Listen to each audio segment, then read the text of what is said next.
네, 여호수아 강의 23번째 함께 그리는 그림이라는 말씀으로 오늘 말씀을 나누게 될 것 같습니다. 오늘도 우리가 땅 분배에 대한 말씀을 함께 나누는데요. 18장과 19장의 전체적인 내용을 살펴보고자 합니다. 우리가 땅 경계에 대해서 또 지명들에 대해서 사실 자세히 하나씩 살펴보면 더 많은 은혜가 있을 텐데 우리가 또 주일 말씀에서 그것을 다 전달하고 또 함께 나누기에는 조금 무리가 있는 것이 사실이에요. 그래서 이것은 우리가 가능하다면 이후에 우리들이 성경 공부하는 시간을 통해서 이 지명들 또 이스라엘의 역사들에 대해서도 한번 쫙 나누는 또 이렇게 배워보는 그런 시간을 가져봤으면 좋겠습니다. 오늘 18장과 19장의 내용을 전체적으로 살펴보면 어떻게 남은 땅을 또 분배했는지, 그리고 오늘 땅 분배가 이제 다 맞춰지게 됩니다. 오늘 19장까지 해서 어떻게 땅 분배가 맞춰지는지를 우리가 함께 살펴보도록 할 텐데요.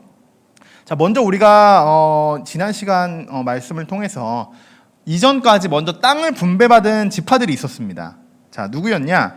유다 지파와 에브라임 지파와 므낫세 지파였어요. 자, 그런데 또 있죠. 이 세 지파뿐만이 아니라 또 있습니다. 요단을 건너기 이전에 모세를 통해서 이미 땅을 분배받은 그런 지파들이 있었어요.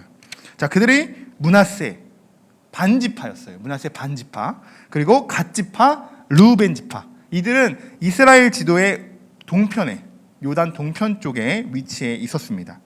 자, 그것을 합쳐보면 12지파 중에 총 5지파 반이 땅을 5지파가 이제 분배를 마쳤다는 것을 알 수 있게 됩니다.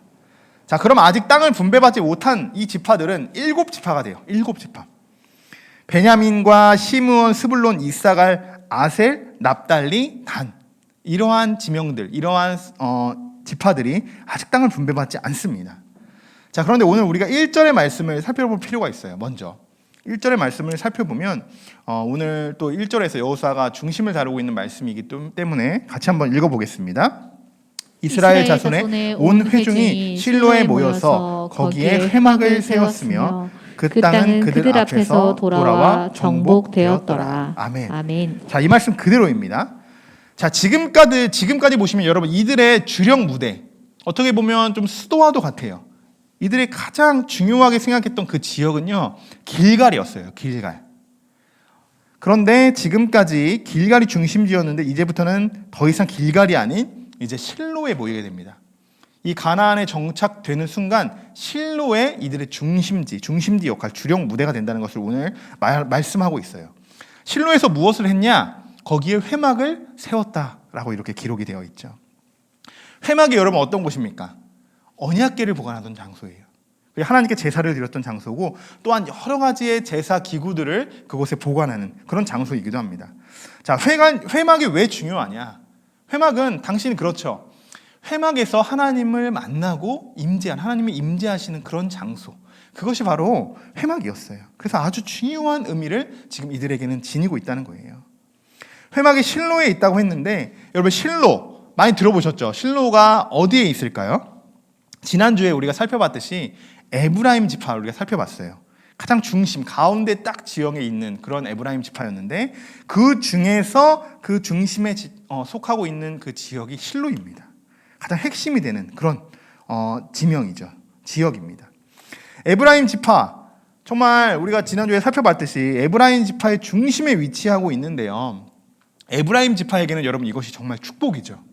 에브라임 지파 안에 정말 하나님의 언약궤가 있는, 하나님의 언약궤를 모셔두는 이 회막이 세워졌다는 것은 에브라임 지파에게는 굉장한 축복입니다. 그런데 에브라임 지파는 불평불만하고 자신들의 받은 것에 감사하지 못하고 계속 안타까운 그런 모습들을 우리가 지난 시간에 살펴보았습니다. 많은 학자들은요, 회막을 실로에 세운 이야기가, 실로가 이제 완전히, 또 그 지역이 완전히 이제 이스라엘 백성들의 수중에 들어갔기 때문이다라고 이야기합니다. 아주 안전하고 정착되어져 있는 그런 지명이다라고, 그렇기 때문에 회막을 세웠을 것이다라고 이렇게 말한다는 것이죠. 위치적으로 봤을 때도 그렇고 실로는 이제 가장 중심이 되는 곳이다. 앞으로 이제 계속적인 지명들이 나올 때 실로라고 나오면 가장 핵심적인 부분에서 뭔가 이렇게 이루어지고 연관되어 있다라고 여러분들이 생각하시면 됩니다. 우리가 이제 먼저 그것을 알고 지나갈 필요가 있다는 것이고, 자, 지금부터 이제 나머지 7지파가 어떻게 땅을 분배받았는지를 살펴보려고 해요. 오늘은 여호수아가 좀 심상치 않습니다. 지금까지의 여호수아와는 조금 다른 여호수아의 모습을 여러분들이 보실 수 있을 거예요. 앞서 말씀을 우리가 봉독했듯이 3절의 말씀인데요. 한번 3절의 말씀도 같이 읽어보도록 하겠습니다. 여호수아가 이스라엘 자손에게 이르되 너희가 너희 조상의 하나님 여호와께서 너희에게 주신 땅을 점령하러 가기를 어느 때까지 지체하겠느냐. 아멘. 아멘. 아주 차분하게 우리가 읽었는데 사실 여호수아의 이 말투는 차분하지 않습니다. 잔뜩 화가 나 있습니다. 잔뜩. 너희 하나님께서 너희에게 주신 땅을 언제 점령하러 갈 거냐? 언제까지 너희들이 그 땅을 지체할 거냐? 이렇게 아주 엄격하게, 엄하게 지금 꾸짖고 있는 그런 상황이라는 것입니다. 여호수아는요, 일곱 지파들이 하나님께서 주신 이 땅을 지금 그들이 일곱 지파들이 차지하지 않고 있는 그 태만함을 질책하고 지금 당장이라도 너희들 가서 그 땅을 차지하고 와라. 그렇게 촉구하고 있는 것이에요. 3절에 지체하냐 이렇게 말하는 그런 구절이 있죠. 그런 단어가 있는데요. 사실 이 말도 굉장히 개역 개정, 이 개역 한국 성경, 이 개역 개정에서도 굉장히 순하게 번역을 한 겁니다.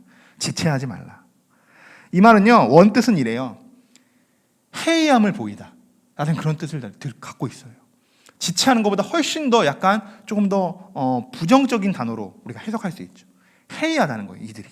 그리고 혹은 용기 없음을 말하는 그런 뜻으로 지금 해석이 되는 그런 지금 이 말씀입니다. 그동안 제비를 뽑아서 땅을 분배하고 유다, 에브라임, 므낫세 지파도 다 자리를 잡았습니다. 그리고 앞서 말씀드린 것처럼 실로에 이제 회막을 치고 이제 더 이상 가나안이 더 이상 이방인들의 땅이 아닌 이제 확실한 이스라엘 백성들의 땅이라는 것을 지금 앞서 보여주고 있어요. 그런데 이스라엘이 그 실로에 회막을 세우고 자리를 쫙 잡아가기까지, 이 가나안에서 자리를 잡아가기까지는 짧은 시간이 아니었어요. 한 몇 주, 몇 달 만에 이들이 다 정착한 게 아니라는 거죠. 시간이 굉장히 오랜 시간들이 걸렸을 거예요. 한 지파 한 지파가 땅을 분배받고 그리고 그들이 또 다른 아직 정복하지 못한 그들과 싸워 또 그 땅을 정복하기까지는 꽤 시간이 걸렸을 거라는 거죠. 다들 지금 굉장히 바쁘게 자기에게 주어진 땅들을 정복하고 회막을 세우기도 바빴는데 나머지 7지파는 그럼 도대체 뭘 하고 있었냐는 거죠. 뭘 하고 있었냐. 유다, 에브라임, 므낫세 그리고 실로에 이스라엘 백성들이 중심이 되어서 회막을 세우는 그 사이에 지금 7지파, 남은 7지파들은 도대체 너희들은 뭐 했냐? 뭐 했냐? 오늘 말씀이에요. 그들은 회의했다는 거예요. 지체하고 방관하고 그저 태만하게 그들은 그냥 살았다는 거예요. 우리가 이것을 묵상할 수 있습니다. 자, 이런 부분을 우리가 살펴봤어요. 계속적으로 지난 시간에 이들이 정말 불평불만했던 그런 모습들을 살펴보았는데요.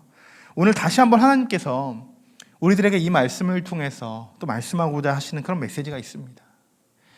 정말 그들에게 오늘 여호수아가 선포했던 것처럼 너희들이 왜 이렇게 지체하고 있느냐? 바로 이 말씀이에요. 왜 지체하고 있느냐? 지난주 말씀부터 말씀 이후에 정말 여러분 많은 것들을 제가 말씀드렸죠. 오늘은 사실 그 말씀의 또 연장이 될 수도 있는데 지난주 여러분 말씀을 통해 어떤 것을 느끼시고 또 무엇을 결단하며 또 여러분 삶 가운데 어떻게 여러분 적용하시면서 한 주간을 살아오셨습니까? 그냥 일주일에 한 번 듣는 말씀으로만 여러분 그치셨습니까? 매번 드리는 예배이기에 하나님이 정말 하나님의 말씀이 그저 그냥 당연한 말씀, 그냥 그저 교훈의 말씀으로만 여러분이 듣고 계시는 것은 아닐까요? 사랑하는 성도 여러분, 하나님의 말씀은요 듣는 것에서 끝나는 것이 아닌 여러분의 삶 속에 적용되고 실천되어질 때 그 말씀이 여러분의 마음 안에서, 여러분의 안에서, 여러분의 정말 중심에서 그 말씀이 능력으로 변화되어지는 줄 믿습니다. 우리가 세상적인 교훈을 얻고자 또 좋은 하나님의 말씀을 듣고자 교회에 나와서 말씀을 듣는 것이 아니에요. 우리가 하나님의 말씀을 믿음으로 믿고 그 말씀에 순종하고 결단하고자 할 때 그렇게 하기 위해서 우리가 지금 이렇게 주님 앞에 나와 예배드리고 있는 것이 아닙니까? 저는 그렇게 생각합니다. 우리가 지금 드리는 예배, 우리 정오까지 하면 오늘 한 5명 정도가 모여서 예배를 드리고 있는데 저는 그래요. 이 예배는 하나님께 우리가 올려드리는 거잖아요. 예배의 인원은 중요하지 않다고 생각합니다. 우리 중심이 중요한 거예요. 예배의 인원을 채우시는 것은 하나님이시지 사람의 어떠한 방법과 계획도 아닙니다. 또 우리 온라인으로도 지금 한 9분 정도가 예배를 드리고 계십니다. 이들 다 각자 흩어져서 지금 뿔뿔이 예배를 드리고 있잖아요. 우리를 정말 중요한 것은 무엇이냐? 우리가 지금 먼저 받은 것에 감사하고 우리가 어떻게 지금 이 예배를 드리고 있는지 우리 마음 중심이 정말 중요하다는 것입니다. 성전에 나와 드리는 예배 드리는 것은 그럴 수 있어요. 성전이 주는 힘이 있습니다. 오프라인이 주는 힘이 있어요. 이것에 대해서 우리가 어떻게 보면 어른들 같은 경우에 우리 윗세대 같은 경우에는 성전에 나와서 꼭 예배를 드려야 된다는 그런 고정관념이 있으신 분들 있습니다. 나쁜 건 아니에요. 그렇지만 그들이 왜 그렇게 하는가? 성전 안에서 하나님께 예배드리는 그 힘을 그들이 느끼게, 그 능력을 그들이 느꼈기 때문입니다. 그렇기 때문에 우리들이 성전에 모이기를 힘쓰는 것이고, 그러나 우리 온라인으로도 지금 함께 드리는 예배 드리는 많은 분들도 계실 텐데 여러분이 드리는 것도 성전이 되셔야 합니다. 그것이 중요해요.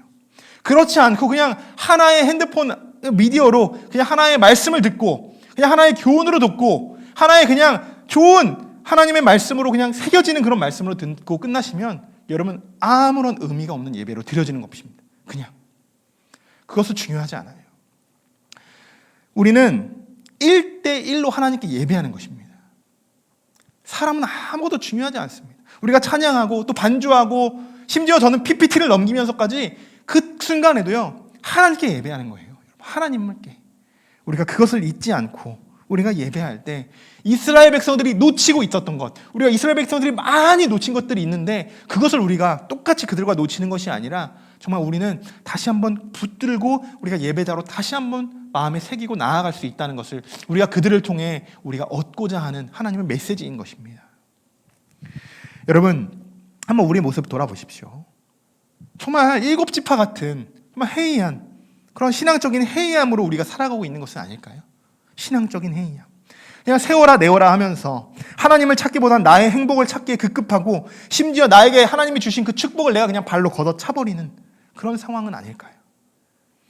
여러분 지체하는 것, 해이하게 신앙생활하는 것, 여러분 이것은 우리의 교만이고 죄입니다. 하나님께서 일곱 지파들이 분명 명령하셨잖아요. 너희들 땅을 정복해라. 다 그들에게 땅을 주셨어요. 그런데 그들이 아무런 움직임이 없는 것, 그것은 여러분 죄예요. 죄. 하나님께서 주신 명령을 그들이 행하지 않는 죄들. 하나님께서는요 사랑하는 자들을요 그냥 내버려 두지 않습니다. 먼저는 우리를 통해 하나님이 찬양받고 예배받기를 원하시고, 그래서 우리를 예배자로 불러주시는 것이고 예배자로 살아갈 수 있도록 계속적으로 우리를 인도하시고 보호하시고 지켜주고 계시는 것이에요. 그리고 우리들에게 하나님이 사명을 주셨다는 거예요. 사명을. 우리들이 받은 공통적인 사명 무엇일까요? 우리들이 받은 그리스도인으로서 모든 공통점으로 받은 주어진 사명이 있어요. 땅끝까지 복음을 전하라는 그 사명. 그것은 우리 모두에게 해당되는 사명입니다. 그리고 또 각자에게 주어진 은사대로 다 다르잖아요. 각자에게 주어진 은사들이 다 달라요. 그리고 사명대로 하나님을 예배하기를 원하십니다. 정말 하나님이 여러분을 예배자로 불러주셨다는 건 하나님이 여러분에게 복음을 전하는 사명과 또 은사와 달란트를 주셨다는 것을 여러분 하나님의 축복으로 여러분에게 부어진 그 사실을 여러분 믿음으로 고백하시기 바랍니다. 하나님을 믿는 사람들 중에 뭐 이 두 가지 제가 말씀드린 부분을 모르는 사람은 없을 거예요. 복음을 전하고 하나님이 나에게 주신 사명으로 내가 열심히 하나님의 예배자로 세워지는 것. 그런데 그것이 있어요, 여러분. 해야 하는 줄 알면서도 안 하는 사람과 해야 되는 것을 알면서 감사함으로 또 때론 자기 자신을 희생하면서까지도 그 일을 감당하는 사람들. 이 두 가지의 부류로 나뉩니다. 엄청난 차이점을 낳게 돼요. 하나님께서 어떤 사람을 더 많이 칭찬하시겠습니까? 어떤 사람을 정말 나의 신실한 일꾼이다, 너는 나의 종이다라고 여러분 하나님이 칭하시겠습니까? 사랑하는 성도 여러분, 또 온라인으로 지금 많은 분들 예배 함께하고 계신데 오늘 여러분들의 신앙을 한번 점검해 보셨으면 좋겠습니다. 지금 나의 신앙이 정말 침체되어 있는 것은 아닌지, 내가 안일한 신앙생활을 하고 있는 것은 아닌지, 또 나의 신앙이 너무 해이해진 것은 아닌지 여러분 오늘 말씀을 통해서 한번 돌아보셨으면 좋겠습니다. 주의 종이 여러분에게 축복의 권면을 드립니다. 여러분 하나님을 예배하는 것에 여러분 지체하지 않으시기를 바랍니다. 또한 예배자로 살아가는 것, 사명을 감당하는 것에 여러분 최선을 다하고 맡겨진 사명에 여러분 헌신하는 주님의 신실한 일꾼, 주님의 사랑하는 제자가 되기를 주님의 이름으로 축원합니다. 여러분 우리가 이 세상을 살아가면서요, 하나님의 나라를 우리가 꿈꾸며 살아갔으면 좋겠어요. 세상이 아닌 하나님의 나라를. 지금 우리가 살아가는 세상은요, 여러분 영원하지 않습니다. 여러분 아시죠? 영원한 세상이 아니에요. 세상이 주는 행복은요, 정말 아주 잠시일 뿐이에요. 뭐 저도 나이가 많이 먹은 것은 아니죠. 많이 먹은 것은 아니지만 늘 어른들이 이렇게 말씀하셔요. 정말 시간이 빠르게 지나간다. 나도 뭐 20, 30대가 예전인 것 같은데 돌아보니까 그냥 금방 지나가더라. 정말 빠른 시간이다. 세월이 정말 빠르다. 여러분도 동의하실 거예요. 정말 시간이 빠르게 지나가는 것 같아요. 이 세상에 누리는 시간은요, 이렇습니다. 아주 빨라요. 너무 빠른 시간이에요. 하나님의 나라에 비하면요, 정말 그냥 일부분일 뿐이에요. 우린 이 세상을 어떤 마음으로, 어떤 생각과 어떤 가치관으로 그럼 우리가 살아가야 하는 걸까요? 우리가 하나님 나라, 우리 하나님 나라가 정말 먼 나라의 이야기처럼 그렇게 살아가고 있는 것은 아닐까요? 나에게 마치 전혀 상관없는 것처럼 우리가 생각하고 또 여기면서 살아가는 건 아닐까요? 여러분 지금 우리가 살아가는 이 세상에서도요, 현재 이 세상에서도요, 하나님의 나라를 꿈꾸며 하나님의 나라를 이루어가는 삶을 우리가 이 세상에서도 지금 현재 이 순간에서도 우리가 그렇게 살아갈 수 있다는 것입니다. 나중에 내가 하나님 나라에 가서 정말 열심히 할 거야. 그때 내가 충성을 다할 거야. 그때는 내가 정말 예수님만을 위해서 살 거야. 그렇게 생각하신다면 착각이죠. 그때는 이미 늦습니다. 나중이 아닙니다, 여러분. 지금 우리가 살아가는 세상에서도 우리가 천국을 맛볼 수 있다는 이야기예요. 여러분, 그래서 정말 우리의 삶이 믿는 사람들의 삶과 믿지 않은 사람들의 삶이 여러분 구별되듯이 우리들이 이 세상에서 하나님의 천국을 맛보아 살아갈 때 우리들은 자연스럽게 구별되는 삶을 우리가 살아가게 되는 것입니다. 오늘 여호수아가 7지파에게 이렇게 명령을 합니다. 4절의 말씀 같이 한번 읽어보겠습니다. 너희는 각 지파에 세 사람씩 선정하라. 내가 그들을 보내리니 그들은 일어나서 그 땅에 두루다니며 그들의 기업에 따라 그 땅을 그려가지고 내게로 돌아올 것이라. 아멘. 저는 이 말씀이 참 은혜가 됩니다. 이 말씀. 그림을 그려오라. 이 말씀.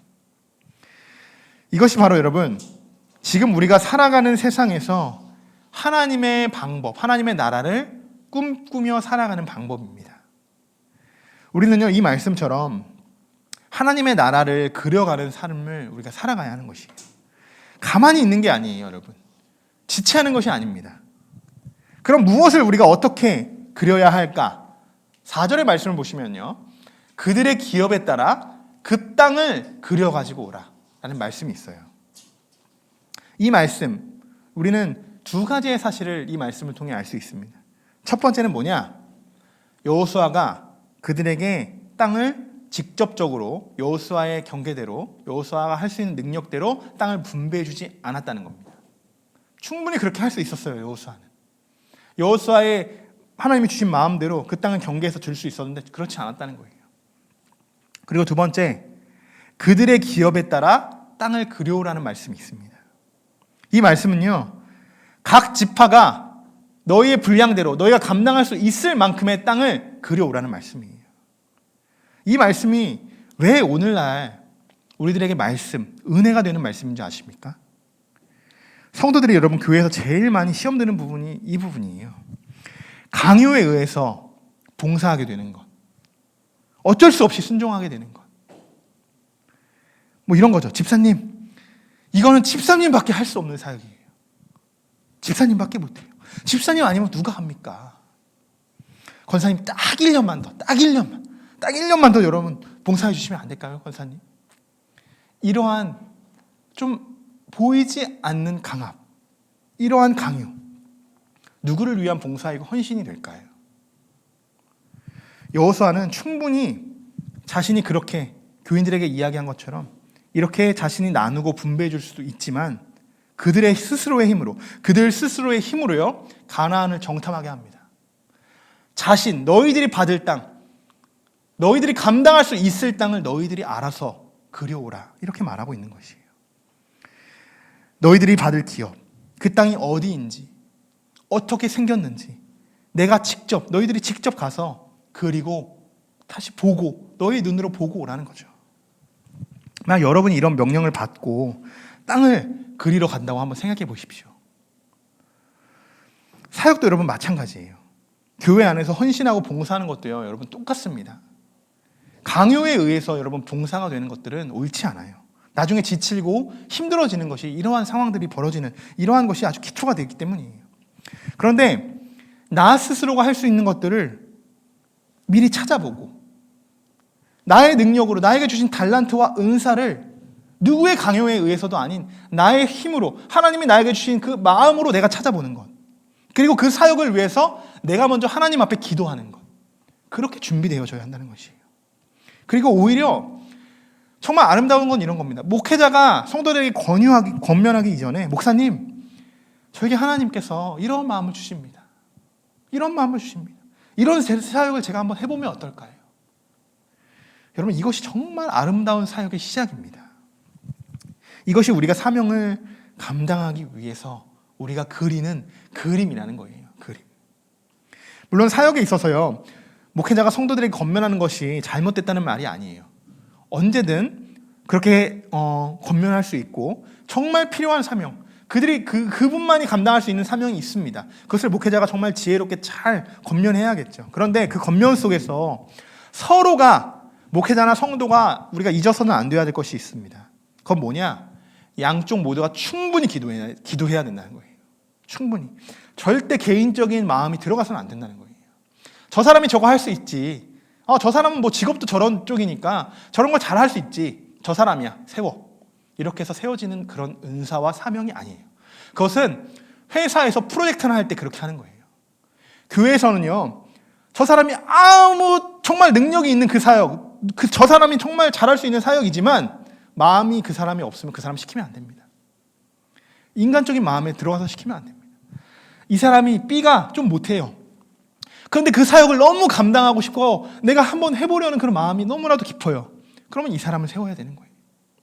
이 원칙을 우리는 잊어서는 안 됩니다. 이것을 잊어서는 정말 하나님이 원하시는 하나님의 교회로 세워질 수 없습니다. 하나님은 마음을 보시는 분이시지, 마음으로 사역하고 예배하는 걸 원하시는 것이지, 기술적으로 우리가 예배하고 그 하나님을 찬양하기를 원하시지 않는다는 것입니다. 저희 앞으로 이제 저희 교회 오시는 성도분들에게도 저는 이러한 방법으로 권면하고 또 많은 사역들을 맡기고자 합니다. 그리고 저는 지금 우리 교회 성도분들도 정말 많이 계시진 않지만 정말 저는 그래요. 다른 교회 목사님들 부럽지 않습니다. 저는 정말이에요. 정말 지금 우리 성도들이 정말 너무 각자의 사역에 있어서 하나님이 주시는 마음으로 저는 너무나도 잘 그 사명을 감당하고 있다고 저는 그렇게 믿고 그렇게 생각하고 있습니다. 저는 여러분들이 하나님 나라를 위해, 그리고 또 교회를 위해, 또 여러분들의 신앙의 그림, 여러분들의 신앙을 위해 그 신앙의 그림을 정말 멋지게 정말 그림을 그려 나가고 계신다고 저는 그렇게 믿습니다. 저는 교회가 커지는 것보다 막 커지고 부흥하는 것보다요, 여러분의 신앙이 성장하기를 원합니다. 이것이 진심이에요. 또 더욱 신실한 목회자, 저도 더욱 신실한 목회자가 되기를 소망하고 정말 말씀의 은혜가 있고 기도의 능력이 있는 그런 목회자가 되기를 소망합니다. 제가 막 유명해지고 막 방송에 나오고 이런 목사가 되기를 원하는 것이 아니에요. 그저 정말 이름이 없는 그 한 사람일지라도 그 말씀을 통해 정말 하나님의 그 말씀, 메시지를 많은 이들에게 전할 수 있는 그런 사역자, 말씀의 능력이 있는 사역자가 되기를 소망한다는 것이죠. 아무리 여러분 멋진 그림을 그린다고 해도요, 우리가 정말 멋진 작품을 그린다고 해도요, 마지막에 실수 하나로 점 하나를 잘못 그리거나 색상 하나를 잘못 써서 정말 그것이 원을 잘못 그렸을지라도 그 그림은 한순간에 망쳐질 수 있습니다. 아무리 위대한 작품일지라도. 교회는 그런 것 같습니다. 우리가 서로 모여서 하나의 그림을 우리가 그려가는 것이에요. 하나의 그림을. 하나님께서 우리에게 정말 넓은 도화지를 주신 거예요. 캔버스를 주신 거예요. 그 안에서 우리가 각자 그릴 수 있는 영향을 가지고, 색깔을 가지고, 여러 가지의 컬러를 가지고 내가 그릴 수 있는 부분들을 함께 그려서 하나의 그림을 만들어가는 것이 교회인 것입니다. 누군가 잘못된 선을 하나 그려갈 때 또 다른 사람이 그 잘못된 선을 수정하고 또 잡아주고 그렇게 하나의 멋짐을 그려가는 것, 그런 그림을 그려가는 여러분 함께하는 교회가 되기를 소망합니다. 오늘 이제 하나님의 말씀이 조금 이렇게 전하는 부분이 조금 길어지게 되었어요. 그래서 제가 오늘 말씀을 다 마치지 못할 것 같아요. 19장까지의 말씀을 다 마치지 못할 것 같아서 제가 오늘과 또 다음 주에 이어서 18장과 19장의 내용을 두 부분으로 나뉘어서 말씀을 전하려고 합니다. 오늘은 제가 말씀을 전하는 중에 계속 이런 마음을 주셔서 제가 여러분들에게 이렇게 겉면의 말씀을 드렸고, 다음 주에 조금 더 이 말씀을 통해 우리가 강해에 대한 집중적으로 심도 있는 말씀을 나누도록 하겠습니다. 오늘은 사실 뭐 강해 설교이다라고 말씀드리기보다는 좀 더 주제 설교에 가까운 설교였는데, 다음 주에 걸쳐서 우리가 두 번의 시간으로 18장과 19장의 말씀을 나눈다라는 것 여러분들에게 미리 말씀을 드리도록 하겠습니다. 자, 오늘 우리가 다시 한번 이제 기억을 해야 하는 것은요, 지체하지 말라는 거예요. 지체하지 말라. 그리고 하나님의 나라를 꿈꾸며 하나님이 나에게 주신 기업, 그것을 우리가 그려 나가야 된다는 것입니다. 그려 나가야 된다는 것. 이것이 포인트예요. 오늘 이것만 여러분 기억해 주셨으면 좋겠어요. 한번 따라해 볼까요? 지체하지 맙시다. 하나님의 나라를 꿈꾸며 하나님의 나라를 꿈꾸며 하나님의 나라를 그려갑시다. 하나님의 나라를 그려갑시다. 아멘. 바로 이것입니다, 여러분. 누구의 강요에 의해서 신앙생활하는 것이 아니에요. 제가 말씀을 드렸죠. 성도, 이 오프라인에서 주는 힘은 뭐 군중의 힘도 있어요. 여러 명들이 함께 기도하고 찬양할 때 거기서 느낄 수 있는 그런 성령의 놀라운 힘이 있거든요. 그런데 그것을 잘못 자칫하면 궁중 심리가 될 수 있습니다. 저 사람이 하기 때문에 나도 해야 되는가? 라는 그런 생각들이 있을 수 있어요. 근데 그렇지 않습니다. 신앙은 절대적으로 하나님과 나의 관계예요. 그것을 우리가 잊으면 안 됩니다. 전혀 누구의 강요에 의해서 신앙생활을 하는 것이 아니에요. 나 스스로가 여러분 발견해야 하는 것이에요. 여호수아가 말했잖아요. 당신들이 감당할 수 있는 것 그려오라. 당신의 기업들 그려오라. 라고 말씀하신 것처럼 나 스스로가 내가 감당할 수 있는 사역들을 발견해야 하고 또 찾아 나서야 하고, 하나님이 나에게 어떤 축복을 주셨는지 교회뿐만 아니라 여러분의 가정에서도 여러분의 삶 속에서도 그것을 발견하고 그것을 나의 힘으로 찾고 그것을 경험하는 저와 여러분이 되시기를 주님의 이름으로 축복합니다. 요즘 정말 미디어 시대 속에서, 많은 미디어 시대 속에서 우리가 살아가는 그런 슬픈 현실이기도 하지만, 저희 교회도 온라인보다 오프라인보다 온라인으로 또 지금도 그래요. 지금도 온라인으로 함께 예배를 드리고 계신 분들이 더 많이 계시기도 한데, 그래도 감사한 것이 있다면요, 유튜브를 이 영상으로 언제든지 우리가 말씀을 다시 볼 수 있다는 것이에요. 이것이 정말 귀한 것입니다. 저는 많은 분들이요, 하나님의 말씀을 듣기를 소망합니다. 그리고 그 말씀에 순종하고, 또 우리 교회에서 함께 말씀에 또 예배를 드리면 더욱 좋겠지만, 저는 그렇게 소망합니다. 여러분들이 계신 그 자리가 어디든 간에, 또 여러분들이 섬기는 교회가 어디든 간에 그것은 중요하지 않습니다. 여러분이 예배자라는 사실을 여러분 잊지 않으시기를 바랍니다. 그거 하나만 잊지 않으시면 돼요. 그거 하나만 잊지 않으시고 여러분이 할 수 있는, 감당할 수 있는, 또 하나님의 축복을 찾아 나서서 그리시는 여러분이 되시면 전혀 여러분이 어디에 있든 또 어디서 예배를 드리든 어느 교회를 섬기든 전혀 중요하지 않습니다. 하나님은 여러분을 보십니다. 여러분 마음 중심을 보시는 거예요. 교회의 인원을 보는 게 아니에요. 여러분, 오늘도 하나님만을 예배하고 오늘 말씀처럼 여러분 스스로가 하나님의 축복의 그림으로 그려나가는 저와 여러분이 되시는 주님의 귀한 자녀가 되시기를 다시 한번 주님의 이름으로 간절히 축원합니다.